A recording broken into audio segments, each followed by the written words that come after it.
విశాఖలోని పాత గంగవరం బీచ్ లో గల్లంతైన ఇద్దరి కోసం గాలింపు చర్యలు ముమ్మరం చేశారు. హెలికాప్టర్తో గాలిస్తున్నారు.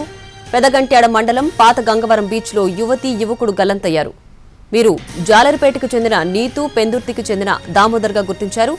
కొద్ది రోజుల్లో కనక మహాలక్ష్మితో దామోదర్కు వివాహం జరగాల్సిండగా ఈ విషాదం చోటు చేసుకుంది.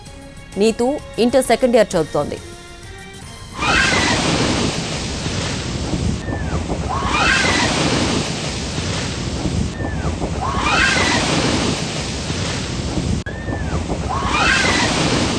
నిన్న ఫ్రెండ్షిప్ డే కావడంతో స్నేహితులతో సరదాగా గడిపేందుకు 7 మిత్రులు బీచ్ కు వెళ్లారు. వీరిలో 4 యువతులు కాగా 3 యువకులు ఉన్నట్లు తెలుస్తోంది.